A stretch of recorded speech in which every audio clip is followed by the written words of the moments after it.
saber que nós temos um lar. É isso que esta canção expressa. Nós temos um lar. Um dia, Cristo achou-me, muito longe do meu lar, perdido já no mundo, sem mais poder voltar. Tomando-me em seus braços, firmou-me nos seus passos, e agora andamos juntos, voltando para o lar. Semana passada, nós falamos sobre isso. Semana passada, capítulo 2 de 1 Pedro, o verso 11 e o verso 12, nós falamos sobre aquilo que nós somos, a nossa identidade.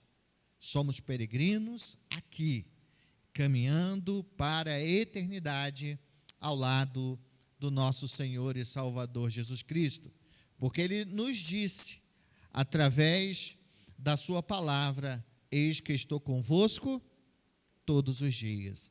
E nesta fé nós caminhamos, nesta fé nós seguimos para o lar celestial, em que lá encontraremos face a face com o nosso Salvador.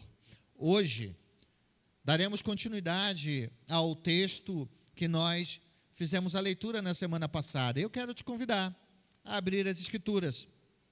Primeira carta de Pedro, capítulo 2. Continuando o capítulo 2, nós faremos a leitura a partir do verso 13. E esse é o meu propósito, se chegarmos até o verso 17.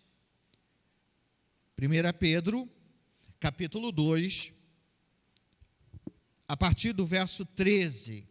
Como temos feito de forma constante, nós trabalharemos os versos de acordo com a progressão do estudo. Ao observar o texto do contexto, o texto que veio antes, o texto anterior da semana passada, quando nós nos lembramos que nós temos uma missão e que nesta missão, caminhando ou caminhantes aqui, nós precisamos vivê-la para a glória, honra e para o louvor do nosso Deus. A minha proposta hoje é trabalharmos com a ideia de vivermos aqui, caminharmos aqui e vivermos uma vida exemplar nesta realidade, neste mundo, nesta sociedade. Como cristãos que somos, precisamos ser exemplo, precisamos viver uma vida exemplar no mundo. E como nós podemos viver esta vida exemplar no mundo, diante de todos que estão ao nosso derredor? Vivendo-a para a glória do nosso Deus. Hoje, nós trabalharemos um pouco sobre nosso dever de viver uma vida exemplar no mundo. E aqui, nós vamos tratar de um tema que é bem difícil, mas também bem relevante. Esse é um tema que nos provoca, pelo menos a mim, porque o texto trata sobre obediência, sobre submissão. Quando pensamos em obediência, submissão, principalmente no século 21, isso parece falar a respeito do perder de liberdade, o perder a liberdade. Na verdade, a maioria de nós não gosta muito desse termo, sujeitar-se ou submissão ou obediência. E esse texto nos confronta com o sujeitar-se ou o obedecer. E esse texto é tão difícil porque ser obediente ou nos sujeitar a Deus não é algo difícil. Às vezes é, mas a maioria das vezes não é difícil. Obedecer ou nos sujeitar a alguém, ou a nossa casa, a nossa família, né, também se torna fácil, porque nós fazemos isso sempre em amor. Um obedece ao outro.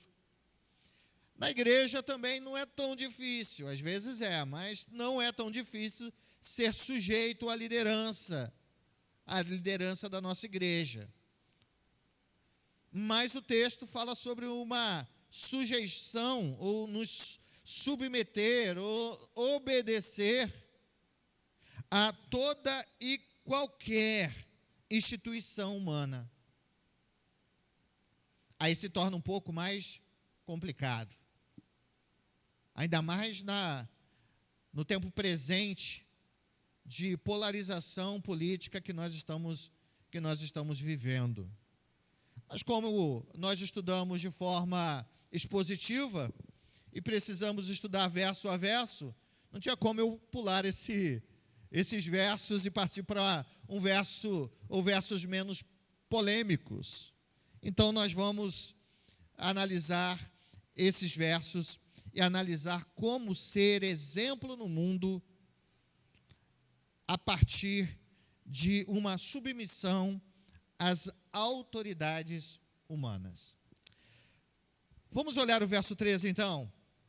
O verso 13 começa assim, começa logo com essa palavra forte. Sujeitai-vos a toda instituição humana por causa do Senhor, quer seja o rei como soberano. Vamos lá, verso 13.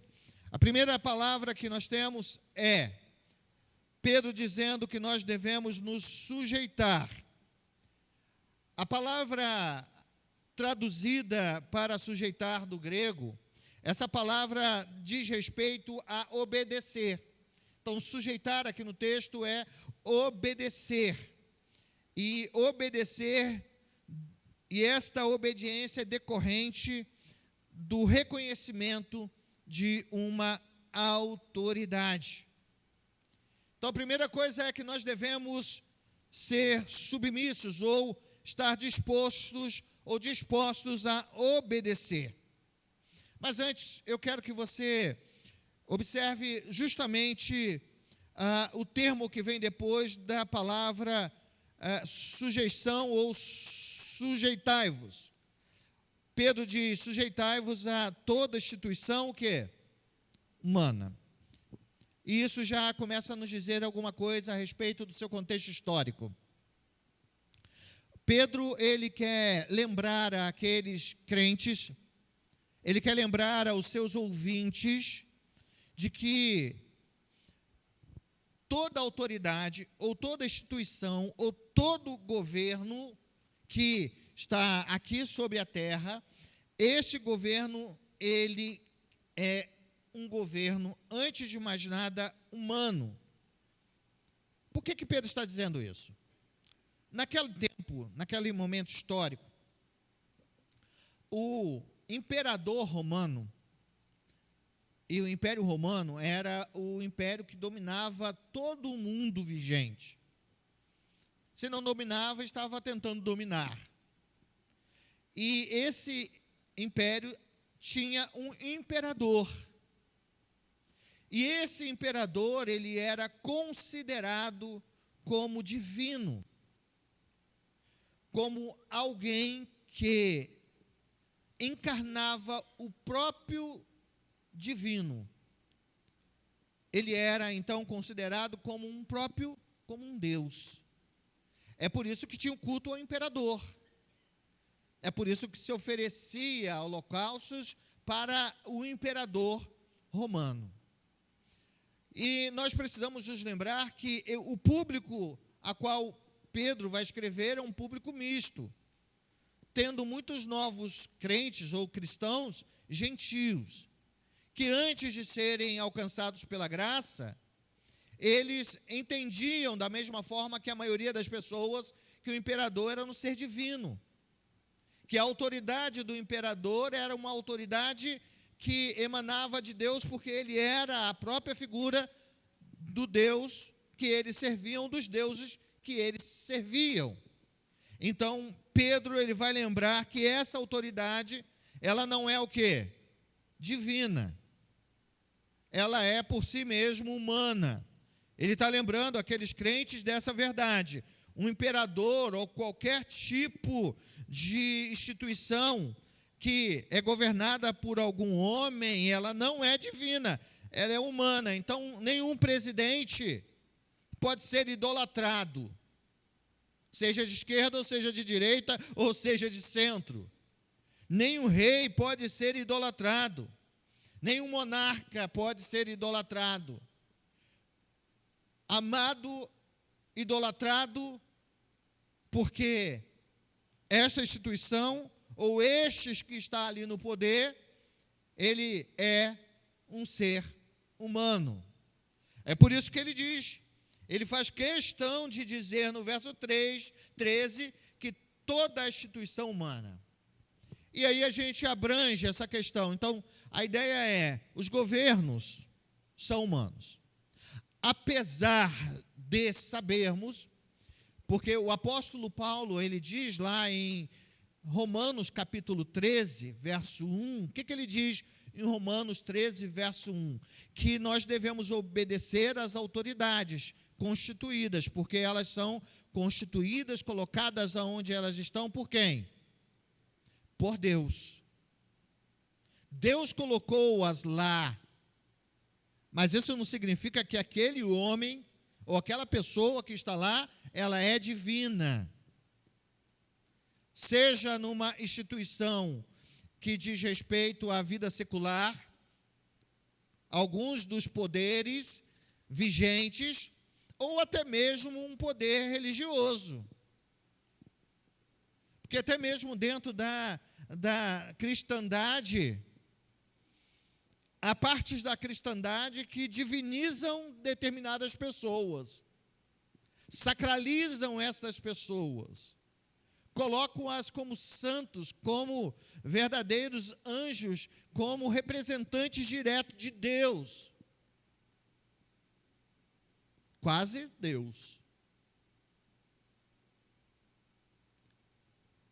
E há dentro da cristandade reformada e evangélica muitas igrejas que colocam os seus líderes no patamar de Deus.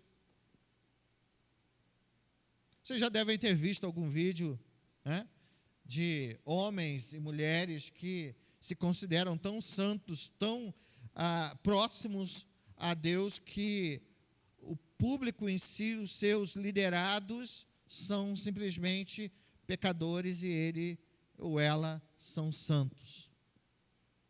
Então, a primeira coisa que nós precisamos entender é que Pedro vai dizer que toda instituição humana, toda instituição, ela é sujeita à falha, é sujeita ao tempo, é sujeita até mesmo à corrupção. Mas é interessante que Pedro vai dizer que mesmo essas instituições não sendo divinas, nós devemos o quê? Nos sujeitar a ela. Nós devemos obedecer, nós devemos servir a elas, porque é isso que Pedro está dizendo. Mas há algo que Pedro não está dizendo. Quando ele diz que nós devemos nos submeter, nós devemos servir, nós devemos obediência, sujeição. Uma coisa que Pedro não está dizendo ao afirmar que nós devemos nos sujeitar, é que a igreja deve se sujeitar a toda instituição humana, de forma a aquilo que esta instituição determinou, nós devemos fazer, nós devemos obedecer de forma cega. Entenderam? Não é porque Pedro está dizendo, sujeitai-vos a toda instituição humana, que esse sujeitar ou esse obedecer seja em todos os pontos que esta instituição humana está colocando como princípio de determinação. Essa obediência, essa sujeição, ela não deve ser cega. Não deve ser cega. Esta autoridade só pode ser obedecida se aquilo que ela determina como lei, como dogma, como princípio, for em acordo ou de acordo na direção daquilo que é a vontade de Deus. Se a determinação desta autoridade for contrário às determinações de Deus, às determinações da Escritura Sagrada, nós, nesse caso, não podemos, não devemos obedecer. A nossa obediência não é cega. A nossa obediência às autoridades é de acordo com aquilo que é determinado pelas Escrituras. Eu quero trazer 3 exemplos de alguém ou pessoas que em determinado momento foram contrárias, não obedeceram às ordens, à determinação do rei ou do imperador, do monarca que fosse.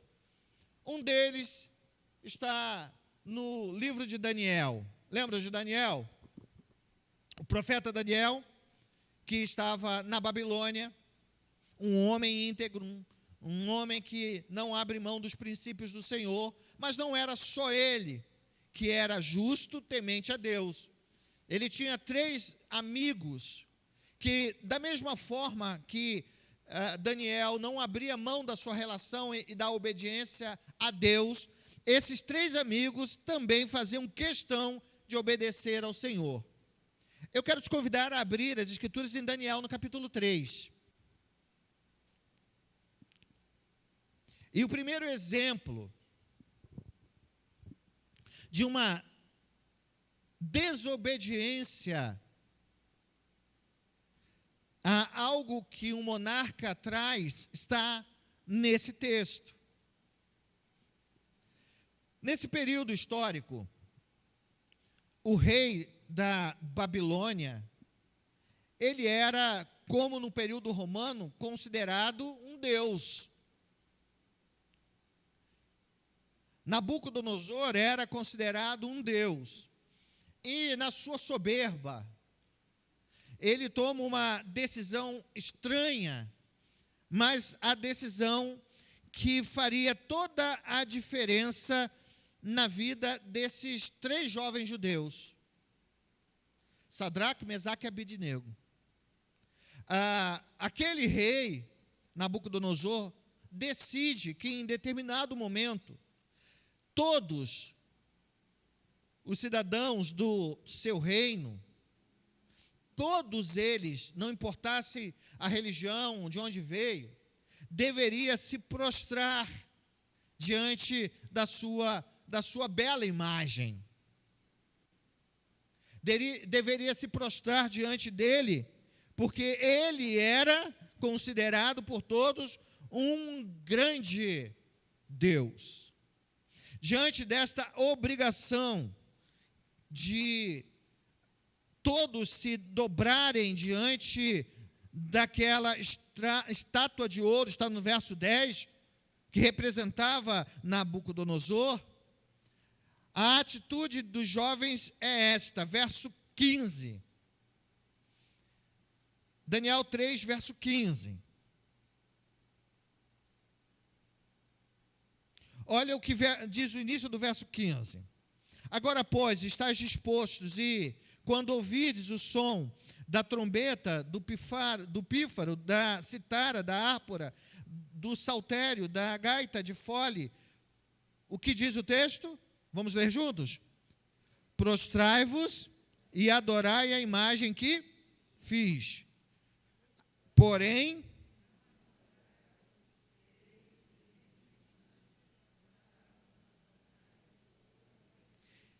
e quem é o Deus que vos poderá livrar das minhas mãos? É isso que Nabucodonosor diz.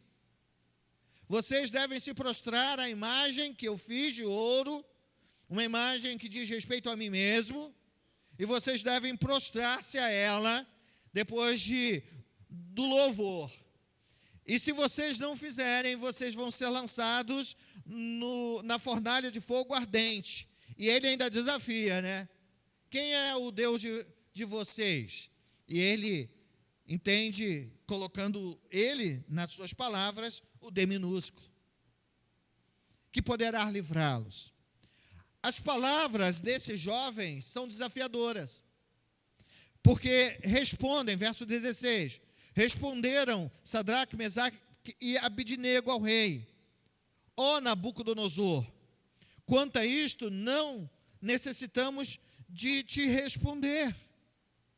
Se o nosso Deus, a quem servirmos, quer livrar-nos, ele nos livrará da fornalha de fogo ardente e das tuas mãos, ó rei. Se não, fica sabendo, ó rei, que não serviremos aos teus deuses, nem adoraremos a imagem de ouro que levantastes. Esses jovens, eles desobedecem a palavra do maior monarca daquele tempo. E ao desobedecer a palavra daquele monarca, nós sabemos da história, né? Eles são jogados na cova. Eles são jogados na fornalha. E ali um milagre acontece. Mas o que importa para nós nesse texto é que a desobediência civil daqueles jovens, ela tinha uma razão de ser, não tinha? Por exemplo, se qualquer governante, no tempo presente, disser que nós deveremos nos prostrar, todo mundo do Brasil deve se prostrar diante de uma imagem sua, você se prostrará? Sim ou não? Sim ou não? Não. Mas se esse governante disser, tá bom, se você não se prostrar, você vai preso. E aí? Fica mais pesado. Hein? Quem está disposto a não se prostrar? Aqueles jovens estavam. E nesse caso eles precisaram desobedecer. Mas preste atenção que em outras coisas eles não vão obedecer ou desobedecer. O desobedecer diz respeito ao quê? A, em primeiro lugar, se esse governo, o governo que está ali, nos forçar ou tentar nos conduzir a pecar contra quem? Contra Deus. O segundo exemplo ainda está em Daniel. E o segundo exemplo é do próprio Daniel. Mais à frente um pouquinho, nós vamos ver Daniel sendo desafiado. Porque Daniel, tudo que fazia, prosperava. Ele era amado pelo rei, pelo imperador. Era protegido até mesmo pelo imperador. E isso causou ciúme da parte de outros líderes do Império Babilônico.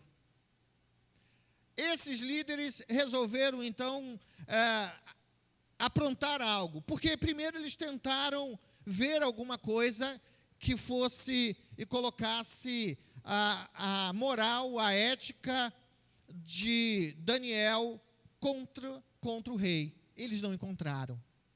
Daniel era justo. Em tudo que ele fazia, havia justiça. E aí eles então começaram a futucar, conhecer um pouco sobre a religião de Daniel, e descobriram que Daniel orava todos os dias, não apenas uma vez, mas ele orava no mínimo 3 vezes por dia. E você lembra, ele estava onde? Preso na Babilônia. E era costume eles orarem virados ou em direção a Jerusalém. Então eles oravam de janela aberta, orando em direção a Jerusalém.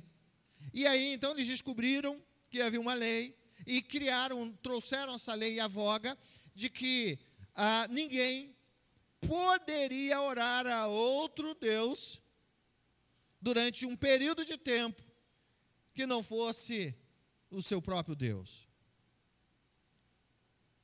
que Daniel faz quando ele ouve esse decreto que foi assinado pelo próprio rei, pelo próprio imperador? Ele, não, se o imperador disse que eu não posso orar a Deus, se o imperador disse que eu não posso orar ao Deus que é o meu Senhor, eu não vou orar, porque o imperador disse que não pode orar para outro Deus. Eu não vou orar para ele, mas também não vou orar para Deus nenhum. É isso que ele faz? Está lá no capítulo 6.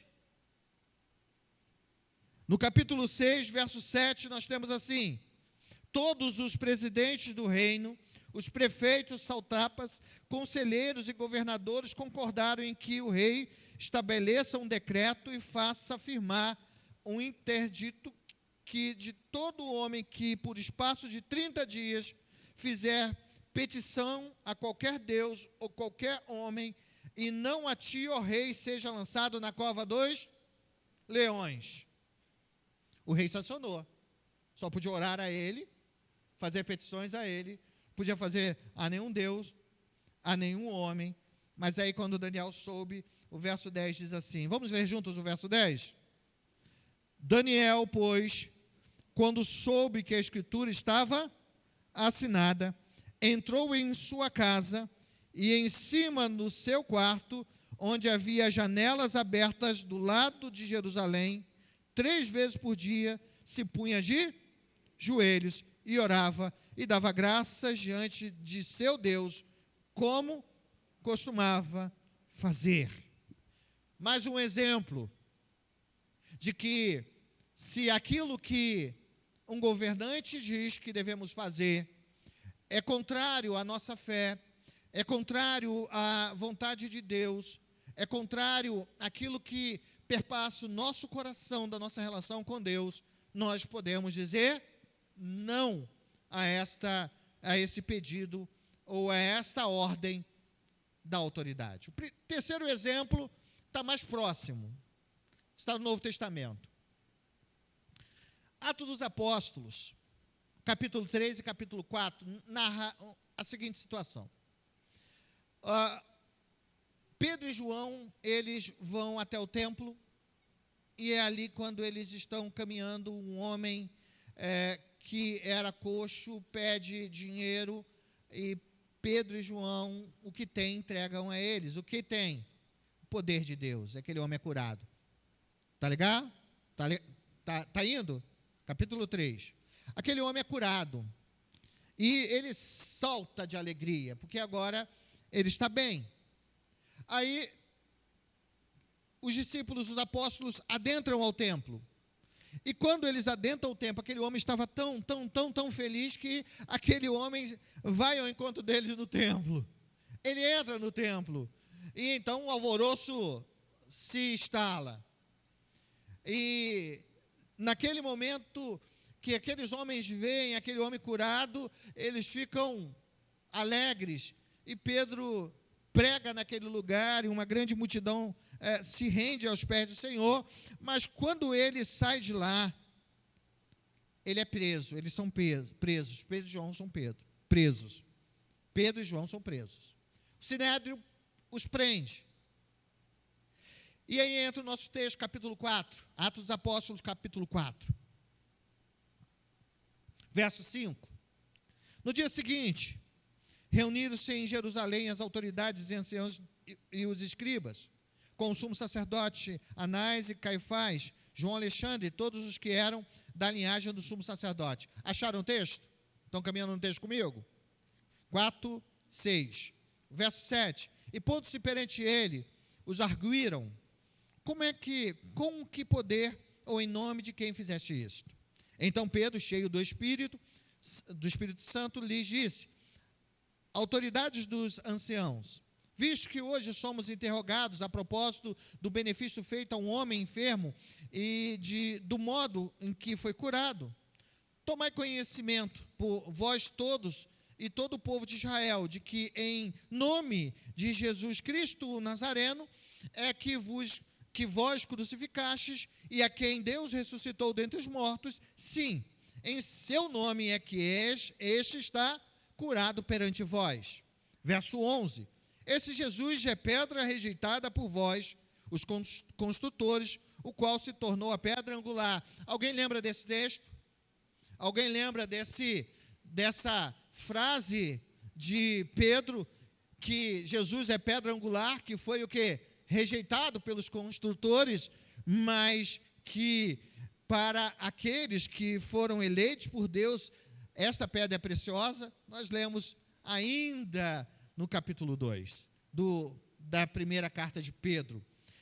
E aí ele continua, verso 12, você pode ler comigo o verso 12?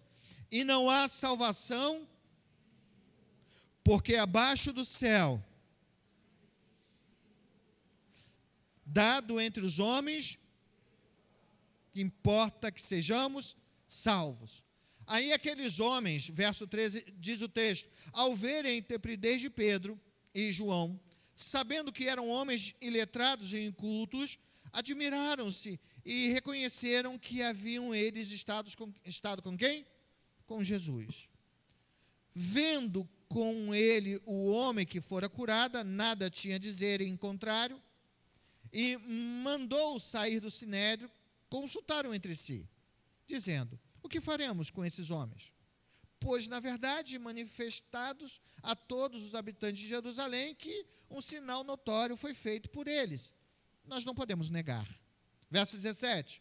Mas para que não haja maior divulgação entre o povo, ameacemo-los para não mais falarem neste nome a quem quer que seja.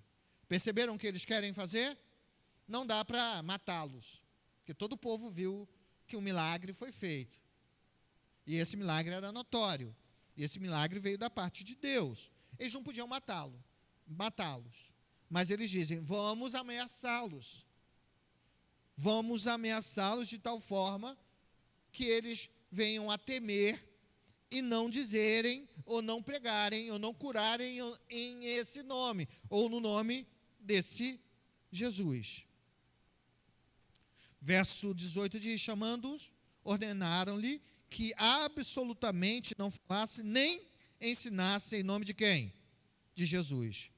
Agora vem o texto. Mas Pedro e João lhe responderam, julgai ser justo diante de Deus ouvir-vos antes a vós outros do que a Deus. Pois nós não podemos deixar de falar das coisas que vimos e ouvimos. Depois de ameaçá-los, ainda mais os soltaram, não tendo achado como castigá-los por causa do povo, porque todos glorificavam a Deus pelo que acontecera. Bom, o que o texto diz? O que o texto afirma? Que as autoridades constituídas, as autoridades religiosas, as autoridades que elas eram religiosas, mas também comandavam toda a Judéia, que o Sinédrio, juntamente com o rei da Judéia, eles tinham autoridade máxima naquela região. Aqueles homens determinaram que eles tomassem uma atitude de não pregar o evangelho, de não ensinar a respeito de Jesus, e então Pedro vai afirmar, nós não podemos deixar de falar das coisas que vimos e ouvimos. E você lembra o que acontece algum tempo depois? Mais uma vez eles são presos. Lembram disso? Mais uma vez eles vão ser presos, pelo mesmo Sinédrio. E aí presos vão ser interrogados mais uma vez. E nessa interrogação, o Sinédrio diz assim, eles dizem assim, nós não te dizemos, nós não ordenamos que vocês não pregassem, nós não ordenamos que vocês não falassem no nome de Jesus, não ensinassem, não curassem em nome de Jesus, nós não ordenamos isso a vocês? Aí sabe o que eles respondem? Sabe o que Pedro responde? Importa obedecer a Deus do que aos homens. Tudo isso para dizer que a nossa obediência às leis, ou a nossa obediência ao magistrado, seja ele qual for, ela só pode se tornar uma realidade desde o momento que essas leis, elas não suplantem a vontade soberana e eterna de Deus. se essas leis nos conduzirem ao pecado, nós não podemos, não devemos obedecer. Não importa o que venha acontecer conosco. Lembre-se que o que se segue é a realidade vigente. Verso 14, pode voltar se você ainda não retornou a 1 Pedro 2. Olha o que o texto continua dizendo. Primeiro, verso 13, ele diz que nós devemos nos sujeitar a toda instituição humana por causa de Deus. Essa obediência, essa sujeição, ela é por causa de quem? É do Senhor. Às vezes nós não gostamos de quem está no poder. Pode ser que você não goste. Pode ser que nós não gostemos. Seja o poder em qual nível seja, ok? Pode ser que nós não gostemos. Mas nós devemos obedecer. Lembra, certa vez, Jesus foi indagado e queriam pegar Jesus no contrapé sobre o governo romano, que estava, de certa forma, colocando um peso sobre a Judéia com impostos. Lembra o que Jesus disse? Que nós devemos dar a César o que é de César. Se temos que pagar impostos, paguemos impostos. Quem gosta de pagar imposto aqui, levanta a mão. Todo mundo levantou, né? Top de linha. Mas os impostos não vão contra a vontade de Deus, vão, se forem justos.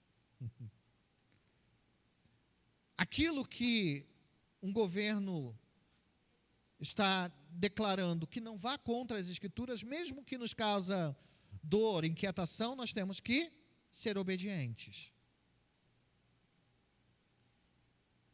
É isso que Pedro está dizendo. Ele não está dizendo que nós devemos obedecer às atrocidades. Ok? Mas olha o que continua o texto, verso 13, o verso 14. Depois de falar sobre sermos sujeitos na justa medida, dentro do que é justo, ele vai dizer no verso 14: quer as autoridades como enviadas por ele, tanto para o castigo dos malfeitores, como para o louvor dos que praticam o bem. Aqui, então, ele vai dizer assim, o que ele quer dizer com isso? O rei ou o soberano, ele tem os seus magistrados. Por que ele está dizendo isso?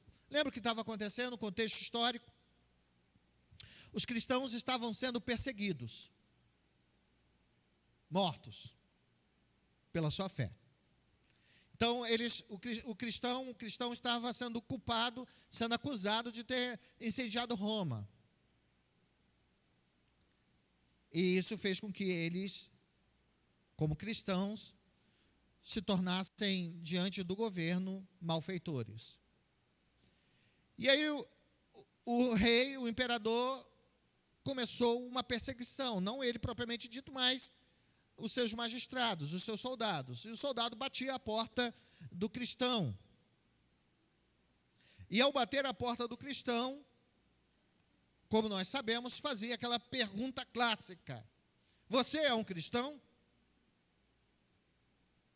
Se ele dissesse que não, ele era solto, vivia a sua vida caminhando, se ele negasse a Cristo.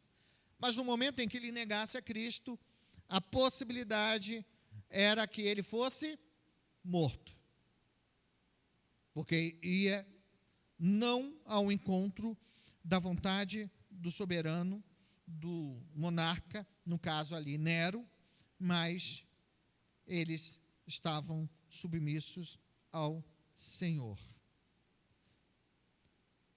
Isso é importante porque precisamos compreender que havia um contexto que trazia aquelas pessoas um medo, uma preocupação, mas mesmo diante disso, Pedro vai dizer: vocês ainda assim precisam se tornarem nas mãos de Deus homens e mulheres que façam tão somente a vontade do Senhor. Verso 15. Porque assim é a vontade de Deus, que pela prática do bem façais emudecer a ignorância dos insensatos. Verso 16. Como livres que sois, não usando toda a liberdade por pretexto da malícia, mas vivendo como servos de Deus, tratai todos com honra, amai os irmãos, temei a Deus, honrai ao Rei. Que o nosso Deus, que Ele continue a nos conduzir na nossa vida cristã. A proposta de Pedro, naquele momento, era uma proposta desafiadora para aqueles crentes. Aqueles crentes que já estavam sofrendo por demasia, só pelo fato de ser crentes no Senhor. Eles ainda teriam que se tornar como um cordeiro, dispostos a irem para o abatedouro, estarem dispostos a não pagar o mal com o mal, estarem dispostos a compreender que as atitudes dele, que seriam diferentes das atitudes dos outros, poderia trazer aqueles que eram seus inimigos, ignorantes pelo pecado, insensatos à luz do Evangelho. A história cristã, desse período de morte de muitos cristãos nesse primeiro século, mostra a realidade de que a atitude da igreja e de muitos cristãos de não abrirem mão da sua fé, mas também não pegarem em espadas para se defenderem ou se fazerem motins contra o Império Romano, fez com que muitos soldados, muitos oficiais romanos viessem a se render aos pés do Senhor. Olhando para a nossa realidade, em nosso país há uma grave crise moral, não é de hoje. Uma crise econômica e também política. E esta crise que se instalou há muito no nosso país é, em grande parte, resultado da corrupção de governantes, sendo eles governantes de qualquer região do nosso país, sejam eles de qualquer um dos poderes. Nós temos 3 poderes, legislativo, judiciário e executivo. Às vezes, somos tentados a agir de forma equivocada, porque olhamos para o erro daqueles que estão no governo, são autoridades, mas não podemos agir assim. Ainda que os outros sejam corruptos, nós precisamos obedecer às leis brasileiras. Essas leis, sendo justas e corretas, devem ser obedecidas como testemunho aos gentios. O crente deve viver uma vida ética, moral, uma vida santa. E nós podemos e viveremos uma vida exemplar, como diz Pedro, se nós não nos amoldarmos às paixões que esse mundo tem. Será que nós estamos dispostos a isso? A ser diferentes? A viver uma vida não conforme a sociedade diz para que vivamos, mas viver uma vida que agrade ao Senhor? Que você e eu possamos viver uma vida exemplar na sociedade em que Deus nos colocou. Para que através da nossa vida exemplar, pessoas possam olhar a maravilhosa graça e glorificar a Deus no dia da sua visitação. Quero te convidar a fechar os seus olhos. E nós vamos orar. Orar pedindo ao Senhor que nos conduza, nos abençoe e nos dê mais de si, para que possamos ser obedientes, para que possamos servir a nossa pátria, a nossa nação, segundo a vontade de Deus. Senhor Deus, nós te bendizemos e nessa noite trazemos à nossa memória a importância de sermos exemplo nesse mundo mau. Exemplo de obediência, de amor, de fidelidade, de retidão. Que o mundo olhe para nós cristãos e possam até mesmo estranhar a nossa forma de agir, que vai não a um encontro, mas é contrário a tudo aquilo que é pecaminoso. Ajuda-nos, ó Pai, porque sem o Senhor nós não podemos nada. Ajuda-nos, ó Deus, a essa tão difícil tarefa, que é nos sujeitar, obedecer, não importa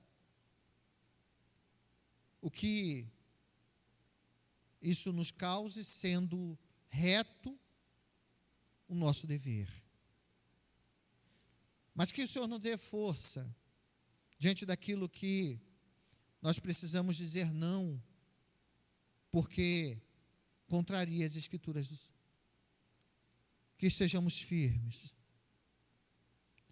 e que possamos dizer como Pedro: importa obedecer a Deus do que aos homens.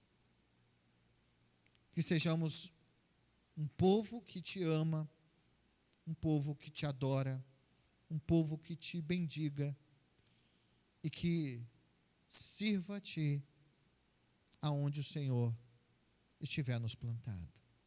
Quero te pedir, ó Deus, também uma bênção, mais uma vez, e continuamos a pedir essa bênção por aqueles que estão enfermos. Trago à memória, ó Deus, a irmã do nosso querido irmão Alexandre. Continue a cuidar dela, fortalecê-la, restaurar a sua saúde.